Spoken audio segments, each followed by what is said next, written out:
You know what's going to make Jesus look valuable? You are the salt of the earth. Is when, because of how precious he is to you, you sacrifice for the good of others, so that it looks to them like you must have treasure somewhere else than in your stuff. That's the only way. It's going to look like they should ask you a question: what is the reason for the hope that is in you? Has anybody ever asked you 1 Peter 3:15? The reason they don't ask is because you look like you're hoping in all the stuff they hope in. How are you going to live a lifestyle that to the world doesn't look like a carbon copy of what they value? You are the salt of the earth. It's not impressive to be a good law keeper. What's impressive to people is sacrifice. Because sacrifice in the cause of love looks like you have a treasure different from the world. Blessed are you when men persecute you and revile you and say all kinds of evil against you falsely for my account. Rejoice and be glad in that day, for great is your reward in heaven. For so men persecuted the prophets who were before you. You are the salt of the earth. But if the salt has lost its flavor, it's good for nothing to be cast out and be trampled underfoot by men. You are the light of the world.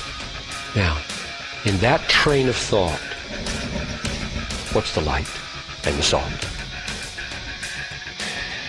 I think the light and the salt are not just the deeds, but the way the heart is working when the deeds are being done. Namely, rejoice in that day and be glad, for great is your reward in heaven when you are being persecuted.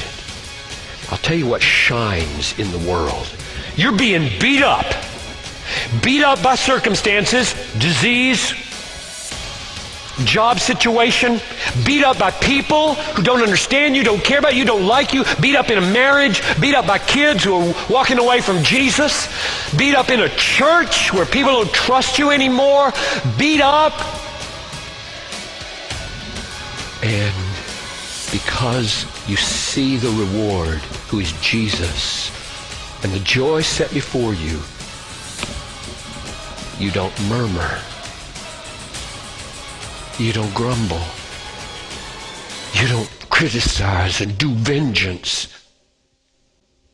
You rejoice. Now when people see that, that's bright and salty. What is that? I've never seen that before. They've seen people happy with prosperity. The devil is happy when he's prosperous.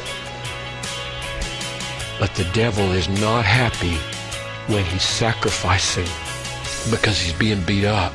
And his reward in heaven is so great that he keeps rejoicing in God and has some resources to spill over onto people in love when he's surrounded by nothing but trouble. That's the miracle that I call salt, and the miracle that I call light, so that when out of that you do some good deeds, people say, God must be real to this person, because everything I see around them would incline me to get out of here, out of this marriage, out of this church, out of this business, out of this relationship, out of this situation. I'm out of here. And that person is in there, faithful, gentle, kind, meek, long-suffering, patient, and happy, even when the tears are rolling down his face.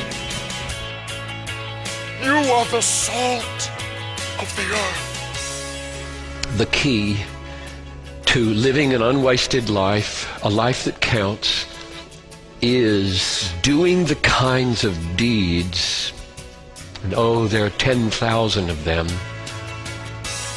that will flow from a heart embattled by difficulties and resting in the supreme value of Jesus Christ, my great reward.